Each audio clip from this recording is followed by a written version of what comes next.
I don't want us to be in a situation in which, for a certain period of time, those authorities go away, and suddenly we're dark, and heaven forbid, we've got a problem where we could have prevented a terrorist attack or apprehended someone who was engaged in dangerous activity, but we didn't do so simply because of inaction in the Senate. So I've indicated to Leader McConnell and other senators, I expect them to take action, and take action swiftly. That's what the American people deserve. And this is not an issue in which we have to choose between security and civil liberties. This is an issue in which we, in fact, have struck the right balance and shaped a piece of legislation that everybody can support. So let's go ahead and get it done. And momentarily, the Senate gavels in to consider the House passed the USA Freedom Act, which they were unable to advance in their last session. Senator Rand Paul has vowed to oppose the provisions of the Patriot Act, expanding or extending those provisions, and force the expiration, which will be at midnight tonight, unless a deal can be reached. Now, the Senate floor here on C-SPAN 2. The Senate will come to order. The chaplain, Dr. Barry Black, will lead the Senate in prayer.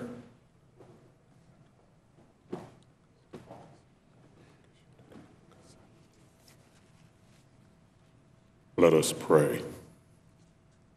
O God, our rock and our fortress, thank you for guiding our lives. Without the unfolding of your loving providence, we would miss life's music. Lord, you have set our feet on solid ground and delivered us from enemies. You have kept us from sorrow and sighing, for we trust you even in life's storms. Empower our lawmakers to be instruments of your will. Remind them that their times are in your hands as you save them in your steadfast love. Give them serenity to accept what they can't change and courage to change what they can. We pray in your holy name. Amen. Amen.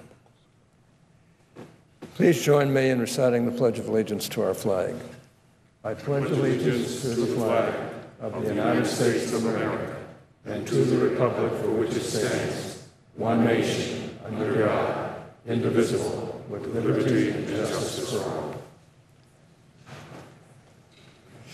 Hey, Laura, is she going to want to speak? Sorry, sir.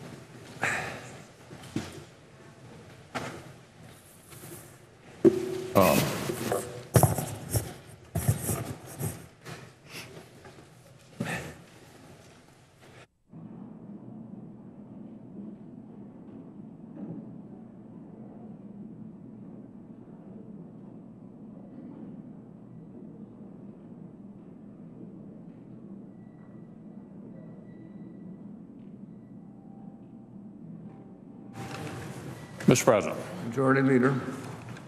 I'll have more to say about the business before the Senate later, but at this time I'd just like to express my sincere condolences to the entire Biden family in their moment of such deep and profound loss.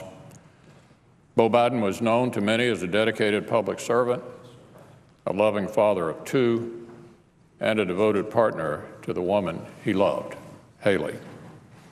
I've known the Vice President for many years, and it's hard to think of anything more important to him than his faith and his family. I hope he will find comfort in the former as he grieves such a terrible loss.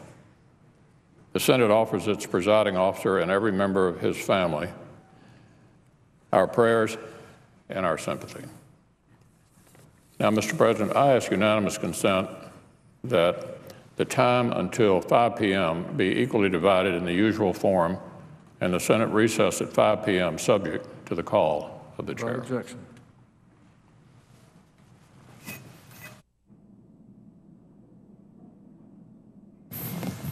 Mr. President, Minority Leader. I join in my feelings about the Joe Biden family. I was saddened really beyond words to figure out, understand the passing of Beau. He was such a fine young man. He was a devoted husband, father, son, a dedicated servant to the people of Delaware, and a faithful, honorable veteran of the United States, having served in the Middle East, in Iraq. I, of course, extend all the sympathy I'm capable of extending to his family during this very difficult time. Beau left us far too soon, 46 years old. But I'm certain his family will take solace knowing he lived a selfless, noble life. And for my friend Joe Biden, who I served in Congress with for so many, many years, I extend my deepest thoughts and condolences to you, Joe.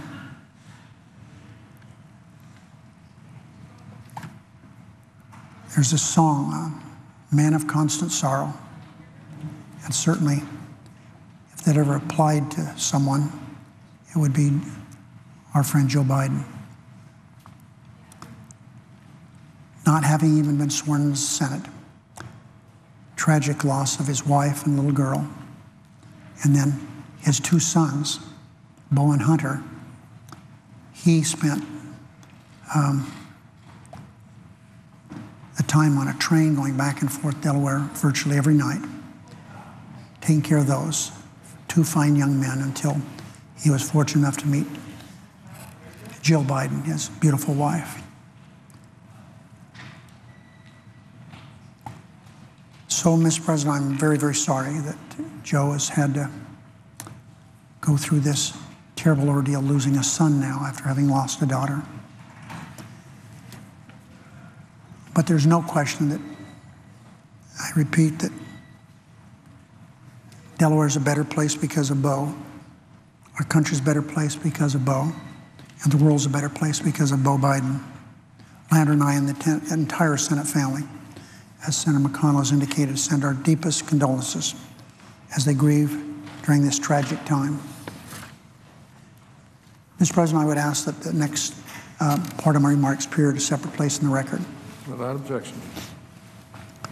Mr. President, we are here now facing yet another manufactured crisis with the vitally important Patriot Act provision set to expire in a matter of hours. In a matter of hours. In fact, in less than 8 hours before the expiration of this critical national security program, that's what we're faced with. Tonight's deadline, but is certainly no surprise. As a junior senator from Utah, a Republican noted, and I quote, "We've known for 4 years that this deadline was approaching," close quote. But like so many other occasions in which brinkmanship has pushed the Senate and our nation to the precipice, the dilemma we now face was completely avoidable. The job of the leader is to have a plan. In this case, it is clear that the majority leader simply didn't have a plan. The majority leader had 5 months to produce a bill from committee that would reform and extend the expiring Patriot Act provisions. But instead, he bypassed the committees altogether and brought this to the floor unilaterally. No committee hearing, none. Majority Leader recently said, no more Rule 14s. But that pledge hasn't lasted very long, has it? Majority Leader has, I repeat, 5 months. In fact, speaking to my friend, the ranking member of the Judiciary Committee, the Dean of the Senate, he said this could have passed so easy the last 2 years. The Majority Leader, though, had 5 months during the time he's been Majority Leader to coordinate with the House, which passed FISA reform weeks ago. But instead, he went it alone. In fact, it appears as if House and Senate Republican leaders are on completely different pages. Everyone saw this coming. Everyone saw this coming. Weeks ago, it was clear that the Senate didn't have the adequate time to consider trade legislation, the surveillance legislation, and of course the highway bill before the Memorial Day recess. I said that, others said that. Listen to what one Republican congressman said. His name is Reed Ribble. He said the majority leader's handling of this bill is, and I quote, could have handled it in a better way by being more prepared in advance. They ran out the clock basically by working on trade first. He probably should have ran the clock out on surveillance instead. I don't know what his strategy is here. I'm a little bit flummoxed, close quote. I say to my friend Congressman Ribble, he's not only flummoxed, but so are we. In spite of all the warning signs, Senate Majority Leader set up a collision course with no plan on how to resolve it. It seems that the only plan the Majority Leader had on FISA was to jam it through last Friday night. This despite the fact that an overwhelming majority of the House members oppose an extension. The President opposes an extension, and a dozen Senate Republicans opposed the extension, and so voted last Friday, Mr. President. So then is it any wonder that even the Majority Leader's own Republican senators felt necessary to take matters into their own hands? Majority Leader was also caught off guard by a member of his own Republican conference last week who refused to allow the Senate to extend the provision for a program the Second Circuit has determined is legal. But again, the junior senator from Kentucky didn't hide his thoughts. He came and was here on the floor for 10 hours or so. I disagree with the junior senator from Kentucky, but we're not in the mess today because of the junior senator from Kentucky. We're in the mess we are today because of the Majority Leader. Majority Leader should have seen this coming. Everyone else did, even those in his own party. Meanwhile, the Republican leader has repeatedly lectured this body as to how it should function, but his actions have helped the Senate not to function. We can do without more lectures and defiant statements. We can do for some more strategy, planning, and open lines of communication. Because of the Majority Leader's job to have a plan and to prioritize what must get done over what he'd like to get done. In this case, my friend from Kentucky simply didn't have a plan. That's why we're here, staring down the barrel of yet another unnecessary manufactured crisis that threatens our national security. This is big-time stuff, Mr. President. We've heard what the head of the CIA said today on the Sunday show. He's afraid that something's going to happen when this act expires. And that's not just my assessment of the situation or the head of the CIA. Even Senate Republicans feel the same way. A Republican junior senator from Montana said yesterday, quote, "We could have done this a week ago. And this is the nature of Washington, always manufacturing by crisis," close quote. Fortunately, there's a clear way out. Pass the USA Freedom Act, which the House overwhelmingly passed with 338 votes on a totally bipartisan basis. All we need is a few more Republican senators to vote with Democrats, and the bill will pass. Just 3, maybe 4, maybe 5, but a few senators, all we need to bring this unnecessary crisis to a screaming halt. I'm confident we can pass this bill if the Majority Leader would bring it to the floor for a fair vote. Now, procedurally, Mr. President, it's going to be extremely difficult to not allow this, not have this bill, the law expire, not a bill, this law expire. Any other course than just passing this bill would require the House to act before midnight. They're not here, so it's not going to happen. There's not a quorum of the House members, and there are House members who will object to any unanimous consent request anyway. Passing the USA Freedom Act is the only way that I can foresee that the Patriot Act provisions do not expire. Now is the time for the Majority Leader to do what's right for the privacy and security of all Americans. I yield the floor. Senator from Vermont. Mr. President. Mr. President. Mr. President. Both senators will hold. Under the previous order, the leadership time is reserved. Under the previous order, the Senate will resume consideration of the motion to proceed to HP 2048, which the clerk will report. Under the previous order, go ahead. Motion to proceed to the consideration of H.R. 2048, an act to reform the authorities of the federal government to require the production of certain business records and so forth and for other purposes. Mr. President. Minority Leader. Mr. President, would the Democratic leader just yield to me for a comment? I would be happy to yield to Senator for comment. Mr. President, I was struck by what the Democratic leader said. And, of course, he laid out the history of this. We are here in a manufactured, unnecessary crisis. It's a manufactured, unnecessary crisis. Last year, by an overwhelming majority, we passed improvements to the Patriot Act, did away with the parts that have now been declared illegal. We did that, but could not get past the filibuster. 58 votes. Normally you think of 51 votes being enough to pass something.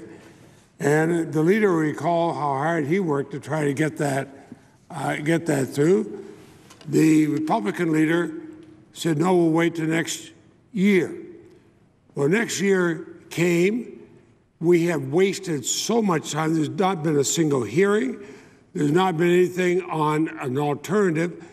But I say to my friend from Nevada, he's absolutely right when he says the House passed this 2-1, overwhelming Republicans and Democrats together to get rid of the illegal parts of the Patriot Act, to pass an improvement. We ought to just take it up and pass it. If we were allowed to have a straight up or down vote in this body, I guarantee you a majority of senators, both parties, would vote for it. So I just want to say that while the leader's on the floor, and I'd ask now recognition of my own right. Mr. President. Senator from Vermont. Before I begin my comments on the USA Freedom Act, I'm going to speak for a moment on a personal matter. Marcel and I have known Beau Biden since he was a child. I'm the longest serving member of the Senate. When I came here, there was one senator who was one term senior to me. That was Joe Biden.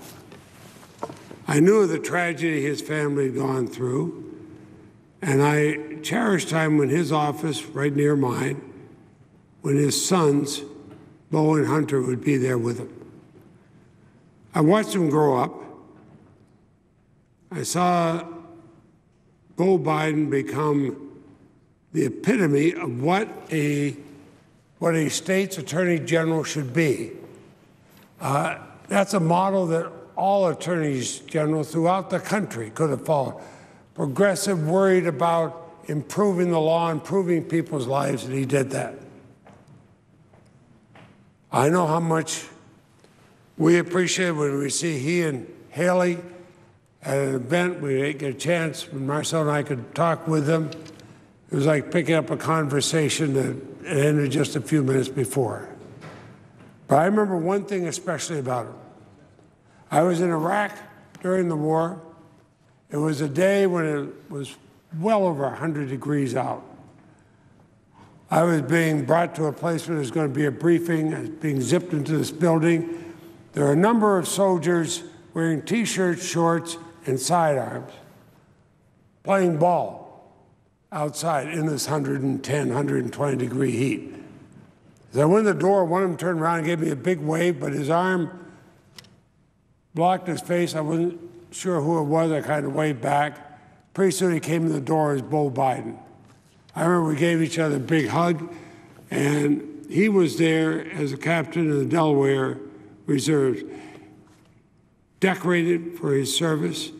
We talked about what he was doing. He was praising the men and women who worked there. Nothing about anything that he might do. He's praising everybody else. It was such a refreshing moment being with him. And it was so typical of what he is as a person. I told him that I have a procedure that if I'm in another country and I'm with our military, if there are Vermonters there, I always take their names and I ask them if they have family back home in Vermont. Most of them do. I get their phone number. As soon as I get back, I call their mother or their father.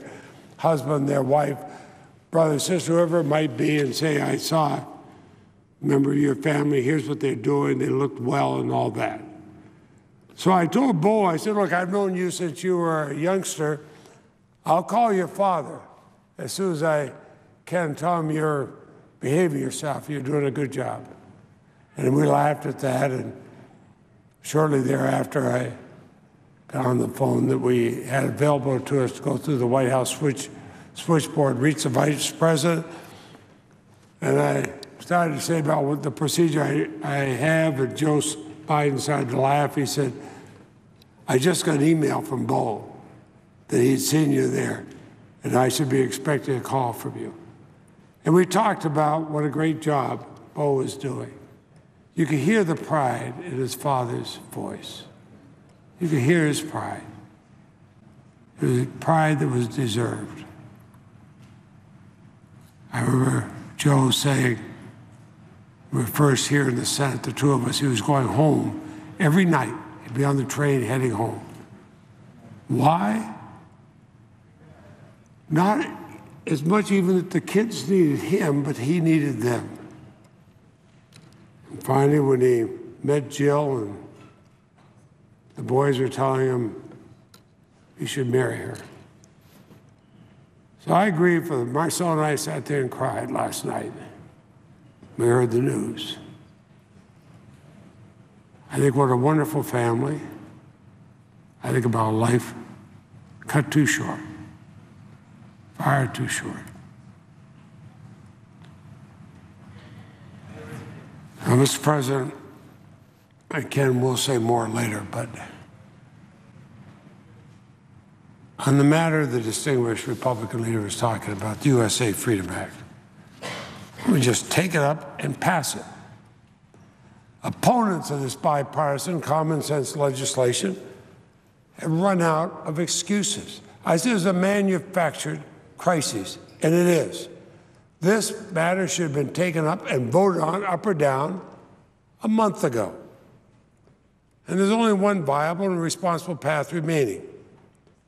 Pass the USA Freedom Act that passed overwhelmingly in the House of Representatives, pass it and send it to the president's desk, and he will sign it.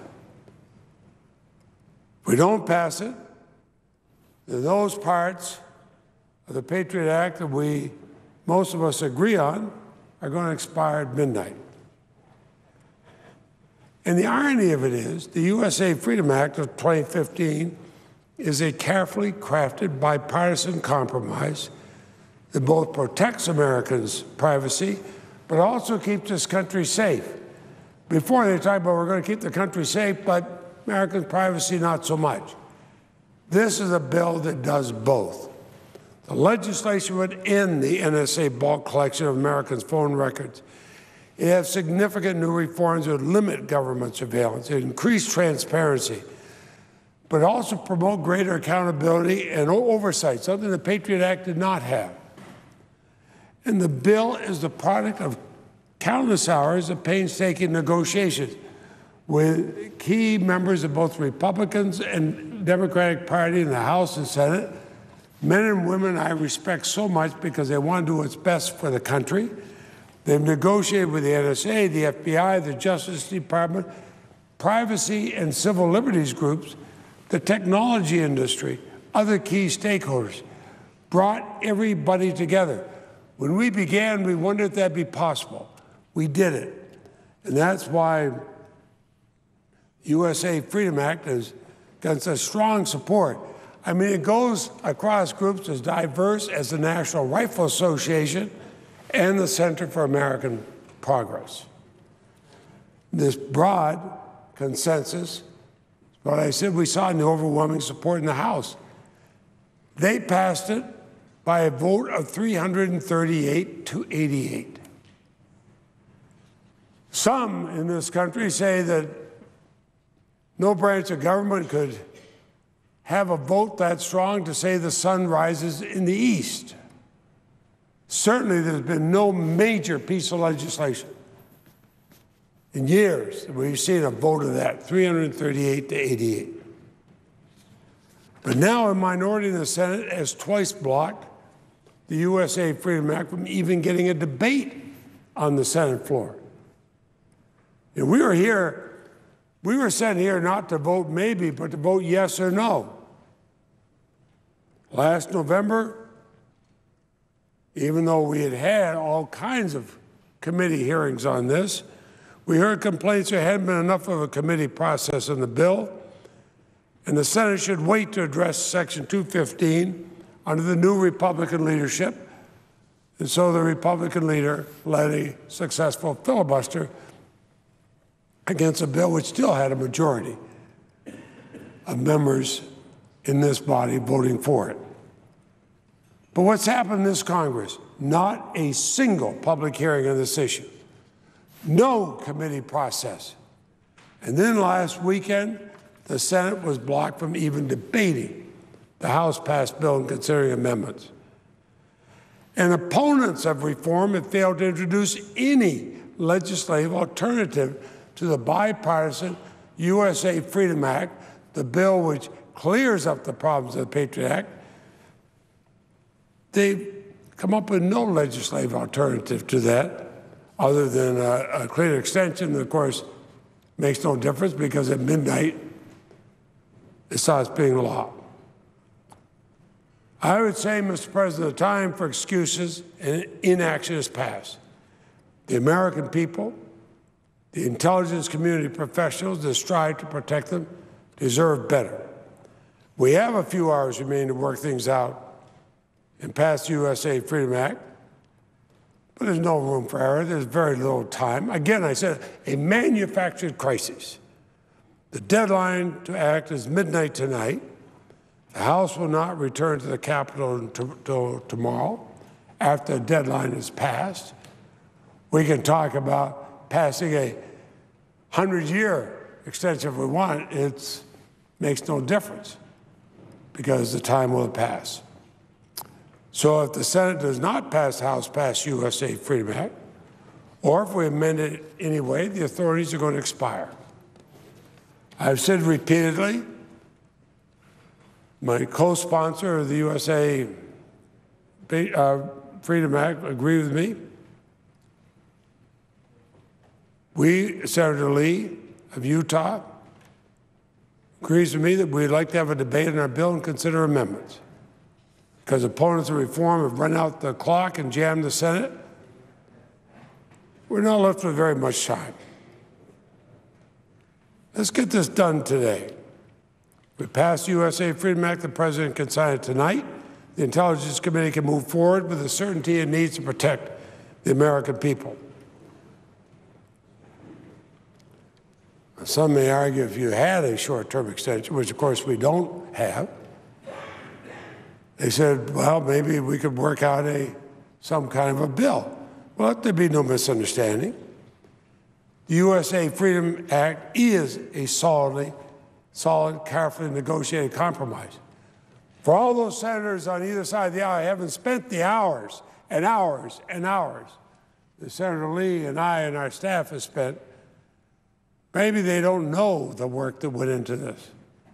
Again, how you get groups from the left to the right supporting it. It would be irresponsible to kick the can down the road once again, relying on the false hope the House will agree to pass a short-term extension, something they said they won't do, and that we'll somehow be able to agree on a half-baked alternative that is yet to be introduced in either body and most assuredly wouldn't pass the House. So don't be fooled or tempted by the promise of a short-term extension. That would guarantee nothing. Well, wait a minute, I take that back. Passing a short-term extension does guarantee something. It guarantees expiration of the bill at midnight tonight. It guarantees more uncertainty, more litigation, more risk for the intelligence community, and a repeat of the chaotic brinkmanship later on down the road with another manufactured crisis.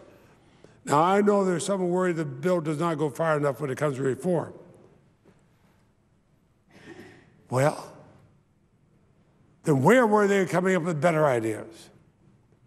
If this passes, the USA Freedom Act would be the most significant set of reforms of government surveillance, something needed since the Patriot Act was enacted. And the reason we're here to even debate it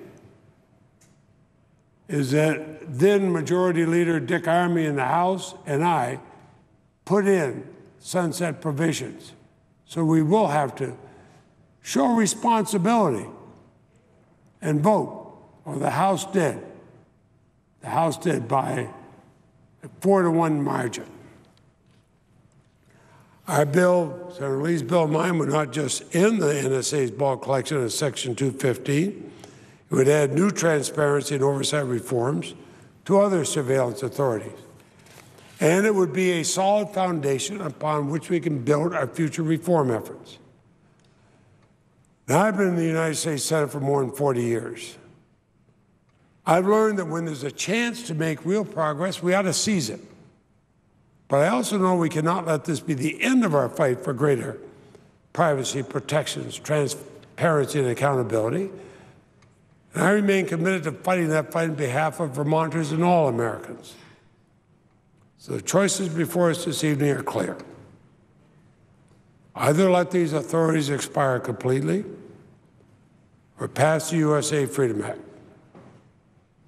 There's no more time for political maneuvering or fear-mongering or scare tactics. It's time for us to do our jobs, to debate and then to vote. Don't duck the vote. Don't duck the vote. Vote up or down on the bill the House gave us. Stand up and be counted, either for or against it. As senators, let's have the courage to do that. The USA Freedom Act is a reasonable, responsible way forward. We should pass it tonight. But don't duck behind not doing anything and then pretend that's a solution. I don't think there's a single American, Republican or Democratic, who would believe that was a responsible solution. Mr. President, I yield the floor. The senator from Indiana is recognized. Mr. President, I regret also that we are where we are, and would also like to defer for just a moment before I make my remarks I came down to make, in adding my condolences to Vice President Biden, his wife, his family.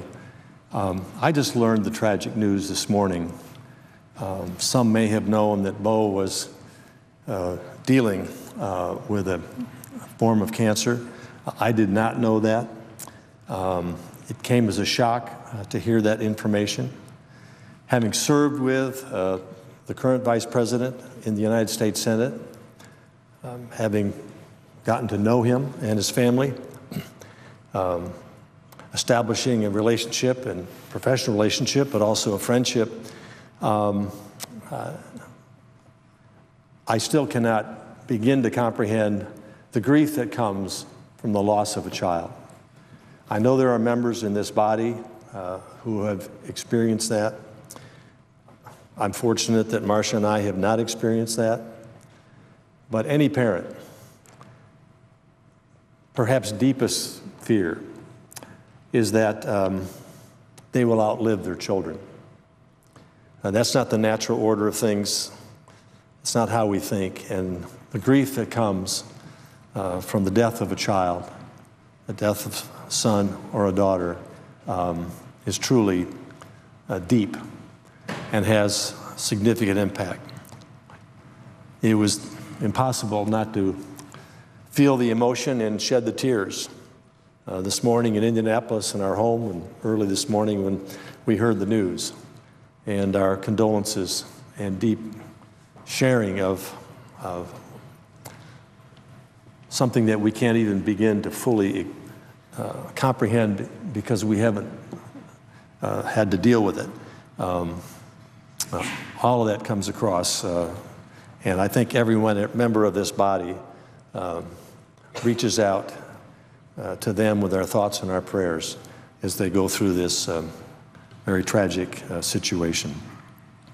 Mr. President, a little surprised just to hear senator from Vermont, talking about how the United States Senate ought to just completely concede to whatever the House passes over here. The fact of the matter is that we had a very significant discussion and debate on this issue all of the week before the Memorial Day break. And it had gone on months, if not years before, within the Intelligence Committee in which I serve, and among members. This is one of the most important pieces of legislation that we'll have to deal with. It was drafted and spawned as a result of 9/11, when the American people said, are we doing everything we possibly can to prevent something like this from happening again? And Congress debated extensively the Patriot Act and the tools that the intelligence community had suggested that we give them the authority to use to try to prevent that catastrophe from ever happening again, and doing everything we could to prevent terrorist attacks. Along the way, there have been modifications. There have been changes. Recently, there is significant national debate over whether one of these many essential tools that helps us gather the intelligence to try to prevent and to understand the nature of the threat are used. And there clearly is a difference of opinion. So when the senator, among members here in the Senate and even in the House of Representatives, and yes, the Senate did pass a reform measure that I think is flawed, personally. I think it diminishes. It doesn't eliminate, but it diminishes, and some even believe it eliminates the usefulness of this particular program. And so we went back and forth on that for the entire significant part of the week before we adjourned. And the senator from Vermont comes down and basically says, look, I mean, the House passed this, so therefore we ought to just go ahead and pass it. He said there was no other alternative presented, but that was not the case. We had a vote on the House bill, and we had a procedural vote on the House bill, and we had a vote on the bill to extend this so we could spend a little more time trying to figure out how best to deal with this issue. Neither of those passed, indicating that the Senate did not have the same consensus that the House reached, which was partial consensus. And therefore, I mean, that's what the Senate is all about. We're not just a rubber stamp for the House. What's really ironic is the fact that for 4 years, under Democrat leadership of this Senate, the House under Republican leadership, they sent us hundreds of pieces of legislation. And if we followed the senator from Vermont's admonition to us, we would have just rubber stamped those. I mean, the House passed it, so why wouldn't we go forward? So I don't think that argument makes a lot of sense. Senators are here to address issues in the United States Senate. Are there many things the House passes that I agree with? Yes. My party controls the House. Are there things here that I don't agree with that they've passed? Yes, but we as senators act our prerogative in terms to weigh in on terms of where we stand, and ultimately we take a vote, and we either win or we lose. Sometimes it coordinates and with the House of Representatives, and other times it doesn't, but then we go to conference if we pass an alternative. But to say that there hasn't been debate relative to this program and the program that the House passed is just simply not true. There has been such a significant, unfortunate misrepresentation of what this program is and what this program isn't, and that has caused a lot of the angst in which we're trying to deal with this. Much of the public, or at least some portion of the public, is convinced that the government is listening to every phone call that they make. It's been said on this floor that they're listening to all your calls, that they're collecting all kinds of data. They know everything about you. That is the furthest from the point of this program and the operation of this program that you can conceive of. And yet a portion of the public has been led to believe that big government is in their bedroom, it's in their house, it's in their car, it's in their phone, It tracks them wherever they go. They're collecting everything about yourself, what you buy at Costco, the movies that you rent through Netflix. Now, they're a private industry that does collect that kind of stuff, but it's not the government, and it's not under this program. And this program, as a member of the intelligence community, I can tell you we have spent hundreds of hours dealing with this program to ensure that it doesn't violate anyone's privacy. It has more oversight through all three branches of government: the executive branch, the judicial branch, and the legislative branch. Oversee this. There are 6 layers within NSA itself that it has to go through, that attorneys have to look at, that legal experts have to look at before they can even proceed to suspect and take something to a court to have a judge say, yeah, you might have something here.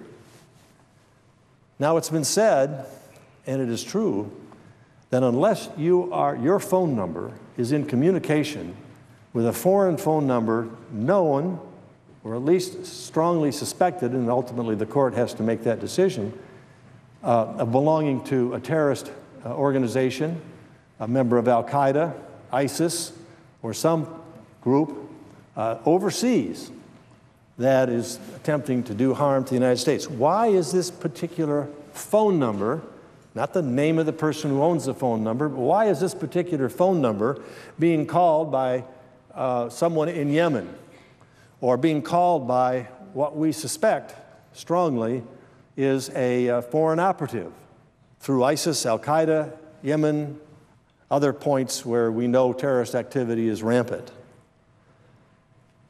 There's a signal that comes up that matches phone numbers, and they say, we better look into this. But before they can look into it, it has to be vetted by a court. It has to be taken to a FISA court, Foreign Intelligence Court, and judged by that court as something viable to pursue. At that point, it's similar to what a court would order as a warrant to go and find more information to see whether or not this suspicion actually is reality. Now, we read about every day, and we watch on television, Law and Order, and all the shows and so forth, how the law enforcement suspects that this particular activity is a criminal organization, or this is a drug house, or we have reason to believe that the perpetrator of the crime is this individual. They can't go raiding their house. They can't go downloading their information about them until they go to a court and receive approval from a judge that, yes, here you are, here's your warrant, you can go check this out.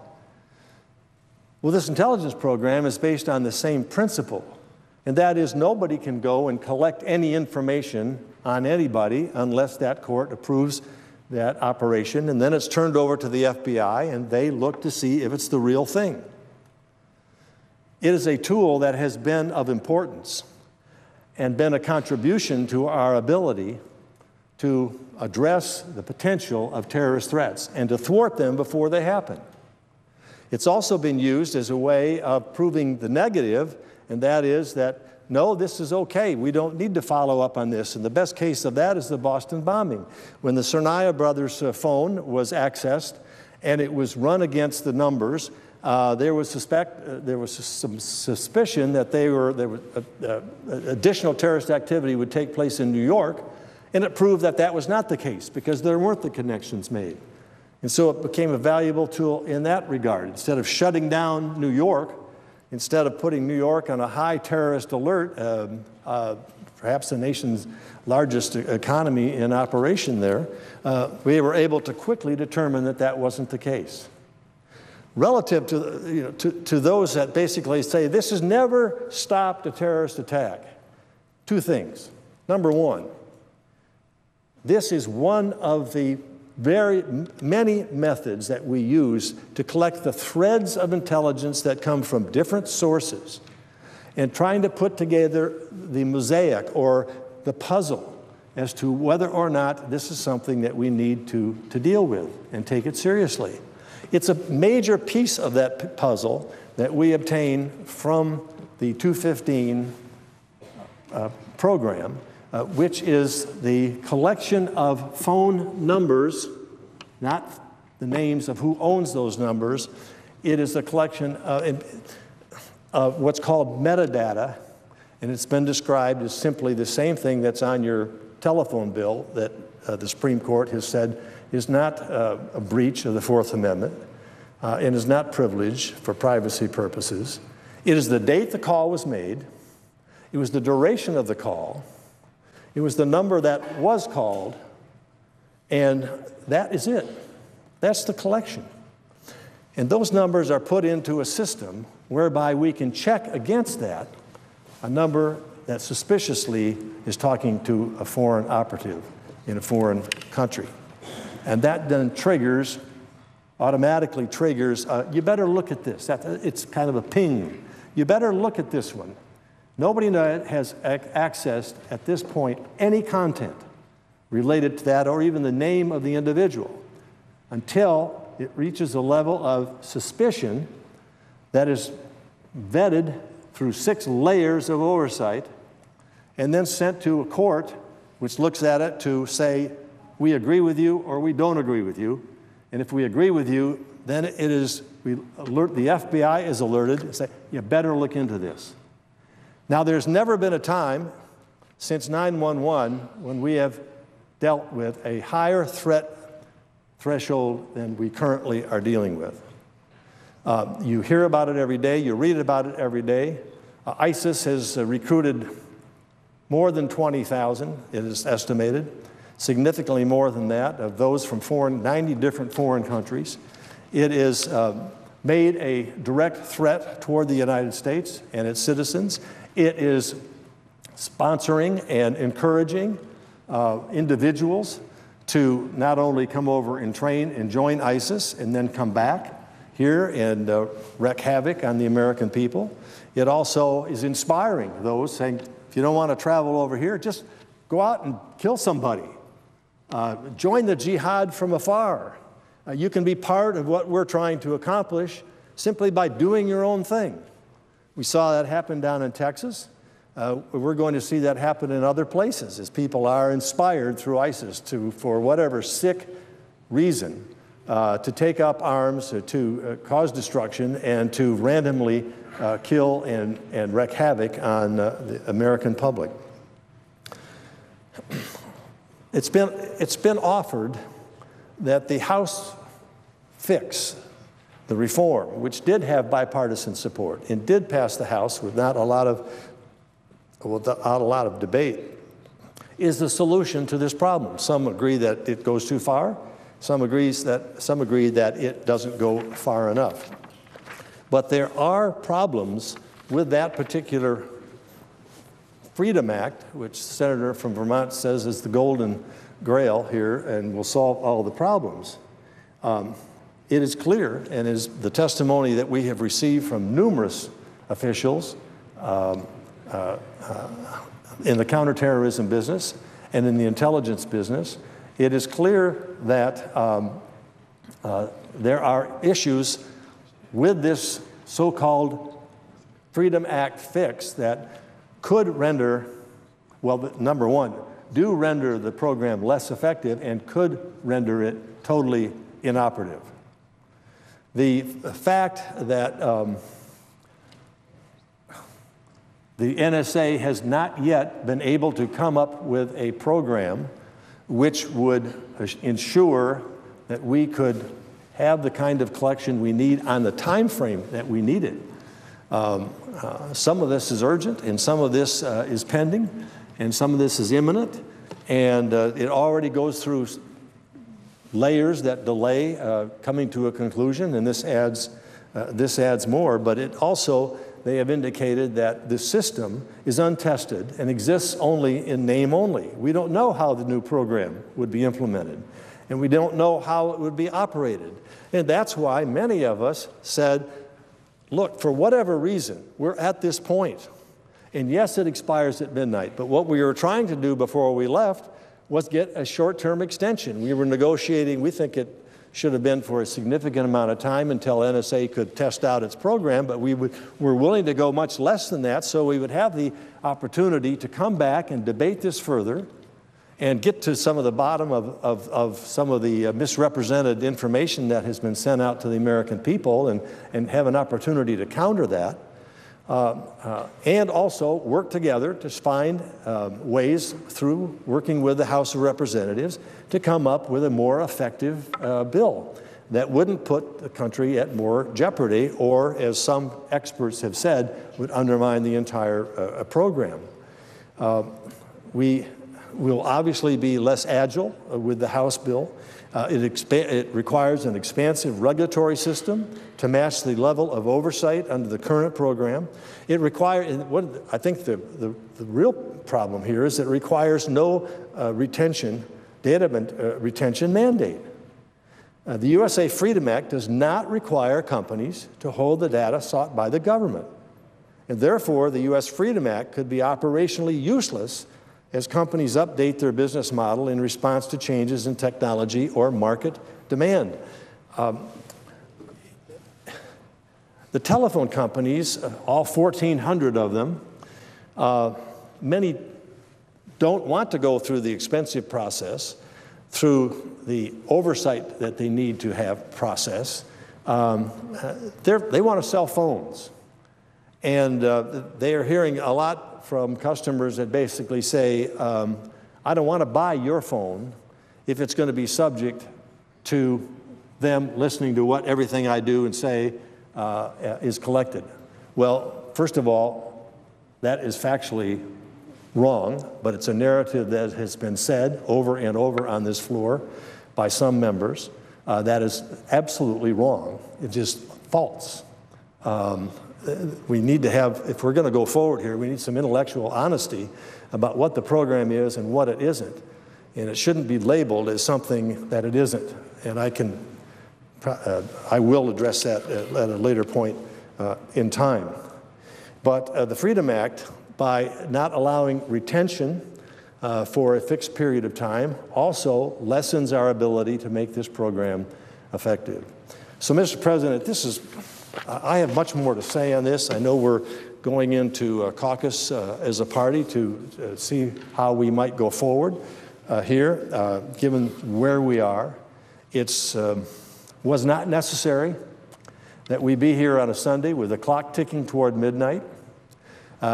We could have continued, or we could have gone forward without getting to this particular point in time. But now we'll have the opportunity, and unfortunately, what it looks like is we'll have the opportunity to debate this while the program expires. That is a bet I didn't want to take. The bet being nothing will happen if we don't have this tool in the amount of time that's going to be taken to now address this. That's running a risk that I'm not sure members want to take. I don't want to be part of somebody who says, oh, well, this isn't important enough, and therefore, we'll just let it expire, and we won't extend it for a day or an hour or a month or a sufficient amount of time to come to a reasonable conclusion as to how we retain this very important intelligence gathering tool to keep us safe from terrorists. But to go dark on this is a risk of Americans' lives. It's a risk that we are taking, that we're going to be responsible for our vote, whatever that vote is. And I personally don't want the responsibility of saying, oh, don't worry, nothing's going to happen out there. The hundreds of hours that I spend in the Intelligence Committee tells me there's a lot that could happen out there. And members have every right, if they're not on that committee, every right to access what we access. We've invited people down to come and see it for themselves so that they at least understand what it is and what it isn't. To my knowledge, only 2 have taken us up on that. There may be more that I have missed. But some of those who have stated this program in a totally false way have the siren song to people out there that think big government is in their bedroom. Big government is taking every piece of information that they have about themselves. Big government is storing this, and, quote, listening to all your phone calls is a bunch of hokum, and it's wrong. And for those who refuse to stand up and acknowledge that because they've had access to the program but refuse to take that access, have to bear the responsibility of sowing this wild theory and idea about big government in your bedroom and big government in your car and big government on your phone and big government collecting your emails and big government doing everything and storing it there until the time when big government take away everything from you. I didn't come here to do that, and this Senate didn't come here to do that, and we will not do that. And that's why this program has more oversight than any other program in the entire United States government. And we will put more oversight on there if that's necessary. I'll stay up all night and stand over at NSA and make sure they're not listening to your phone call. But it's irresponsible. It is misrepresentation, irresponsible misrepresentation to factually state a falsity and not tell the truth. And it's time we told the truth, and it's time we stood up to this thing and made sure that we're doing everything we can to protect Americans from threats of a lot of people and a lot of organizations that want to kill us all, that would like to see our heads on the chopping block. And this is real in our country, as members people not only flock back from Syria trained by ISIS, but they inspire people here to pick up weapons and harm the American people. I know the senator has a question. Mr. President, Mr. President, I have not yielded the floor. Mr. President. Yes. Mr. President, I want the regular order, and I want to ask if the senator would move to a question. Mr. President, Senator from Kentucky should learn the rules of the Senate.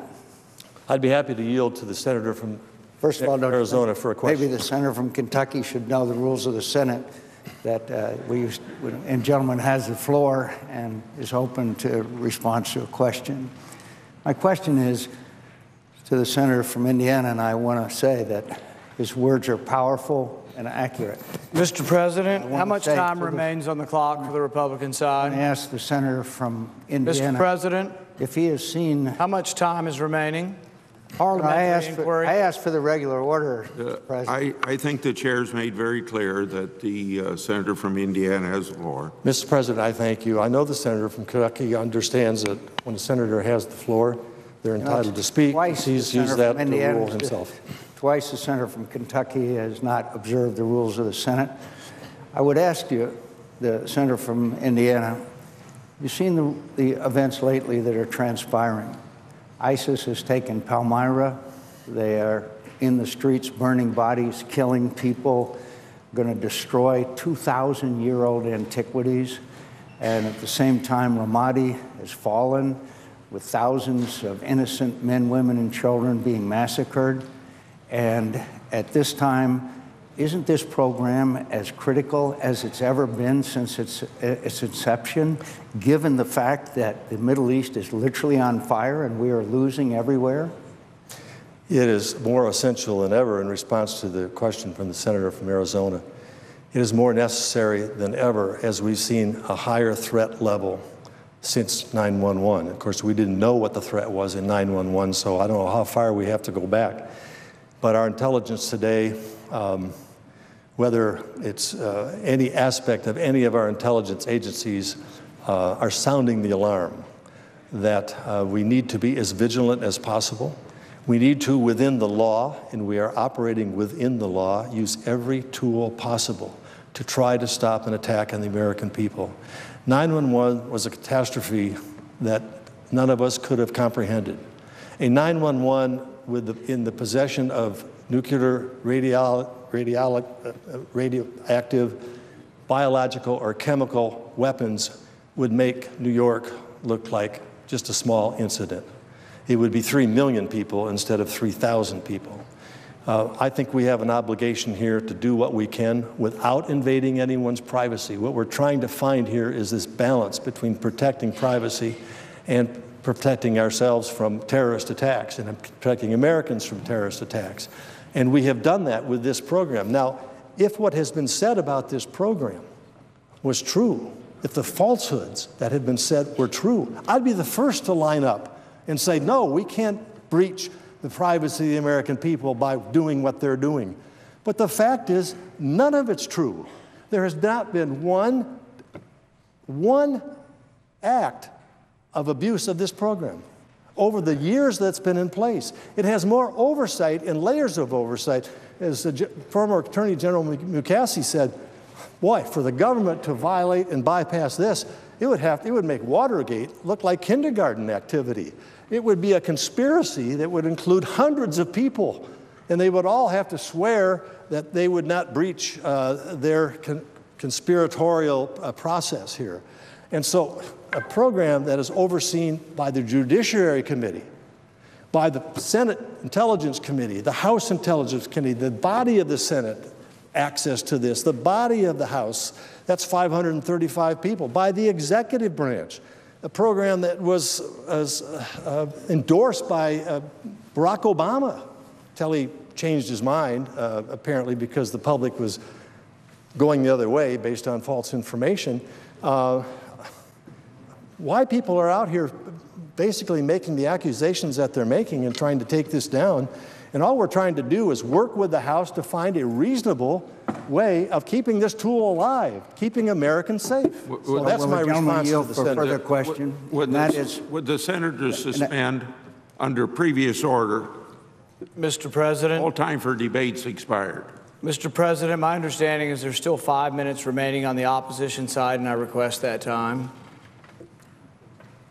Mr. President. Is there objection? I object. How can we have an objection when we already have a consent agreement that says we have 30 minutes of equally divided time and you still have 5 minutes remaining on the opposite side, Mr. President?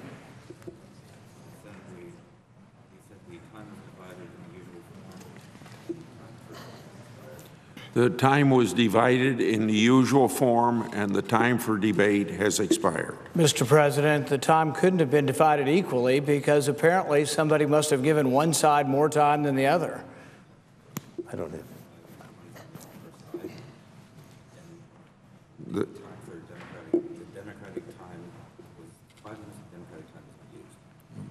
The 5 minutes of time that was allotted to the Democrat side was unused, and it was equally divided at 23 minutes apiece.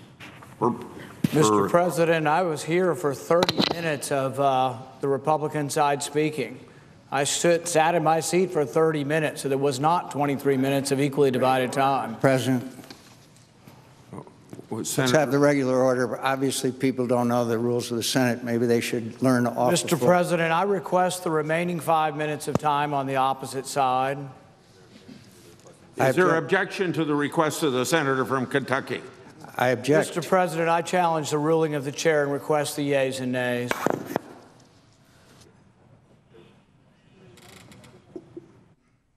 Is there a sufficient second? Is there a sufficient second? There doesn't. Yes. There is not a sufficient second. Mr. President, I request a live quorum call. The clerk will call the roll. Mr. Alexander.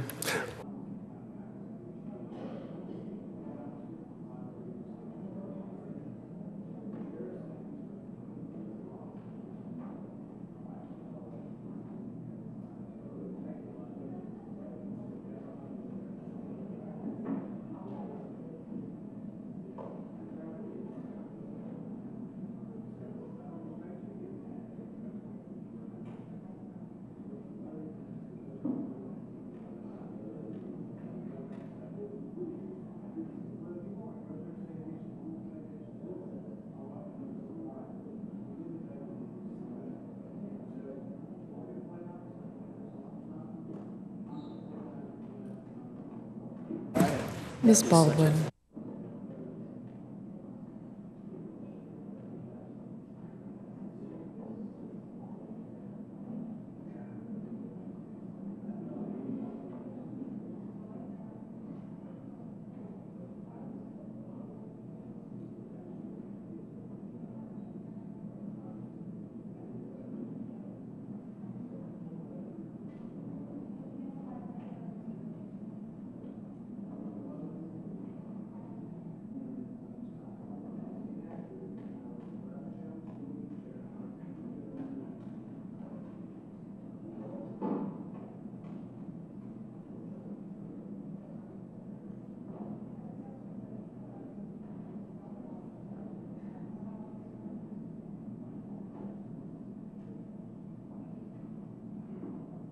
Thank you, Mayor.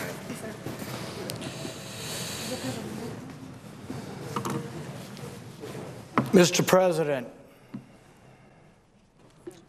Senator from Kentucky.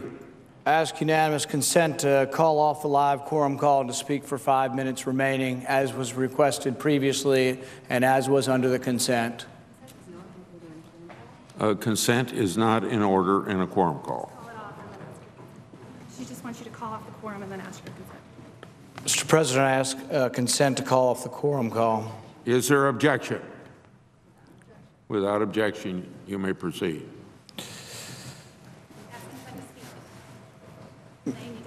Mr. President, I ask consent to speak for 5 minutes, the 5 minutes that was remaining on the opposition side. Is there objection? None heard. Senator from Kentucky can proceed. Let us be very clear why we're here this evening. We are here this evening because this is an important debate. This is a debate over the Bill of Rights. This is a debate over the Fourth Amendment. This is a debate over your right to be left alone. Justice Brandeis said that the right to be left alone is the most cherished of rights. The right to be left alone is the most prized to civilized men. Let us be clear, we are here tonight because the President continues to conduct an illegal program. The President has been rebuked by the court. The President has been told in explicit terms, the President has been told that the program he is conducting is illegal. Now, the President opines on television. The President wants to blame it. He says, anybody but me. But you know what? The President started this program without congressional permission. Even the authors of the Patriot Act say that the Patriot Act in no way gives authority to the President to collect all of your phone records all of the time. If there ever was a general warrant, if there ever was a generalized collection of information from people to which there is no suspicion, this is it.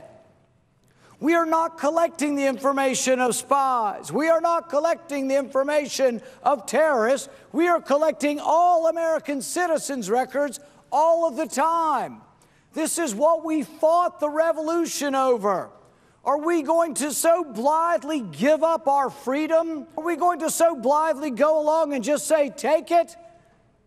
Well, I'm not going to take it anymore. I don't think the American people are going to take it anymore. 80% of those under 40 say we've gone too far, that this whole collection of all of our records all the time is too much.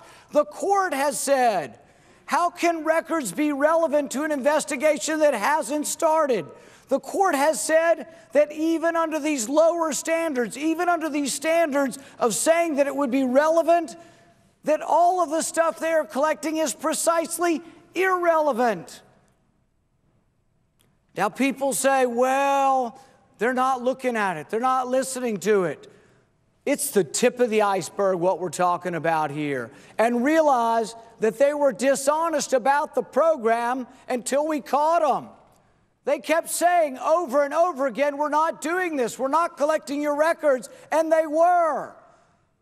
The head of the intelligence agency lied to the American people, and he still works here. We should be upset. We should be marching in the streets and saying, he's got to go. We can't allow this. We can't allow the rule of law to be so trod upon that we live in an arbitrary governmental world where they collect anything they want, anytime they want. This is the tip of the iceberg. They're collecting records through executive order. They're collecting records through Section 702. People say, how will we protect ourselves without these programs? What about using the Constitution? What about using judicial warrants? The Sonarif boy, the Boston bomber, they say, how will we look at his phone records? Get a warrant. Put his name on it. You can get a warrant. There's no reason in the world. The guy had already bombed us. You think anybody was going to turn down a warrant?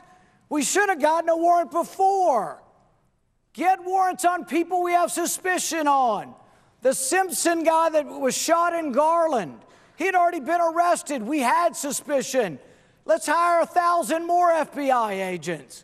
Let's hire people to do the investigation and quit wasting time on innocent American people. Let's be very clear while we're here. President Obama set this program up. The President Obama who once was against the Patriot Act, the President Obama who once said, you know what, we should have judges write warrants. The President Obama who once believed in the Fourth Amendment is the president now scooping up all your records illegally. And then he feigns concern and says, oh, we need to pass this new bill. He could stop it now. Why won't someone ask the president, why do you continue? Why won't you stop this program now? The president has every ability to do it.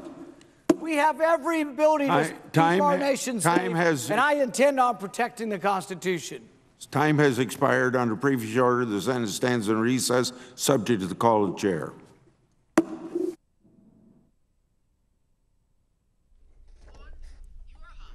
The U.S. Senate gaveling in for a rare Sunday session to reconsider and work on the extension of the expiring bulk collection of American phone data records. The provisions of the Patriot Act set to expire at midnight tonight. A week ago Friday, the Senate failing to move forward with the bill the House passed on May the 13th and passed by a vote of 338 to 88 in the U.S. House. What we're expecting to happen is at this hour, 5:10 p.m. or so Eastern, the Senate GOP conference is meeting, looking for a way to go forward on the debate this evening. But we do expect them to come back at about 6 or so for a series of votes.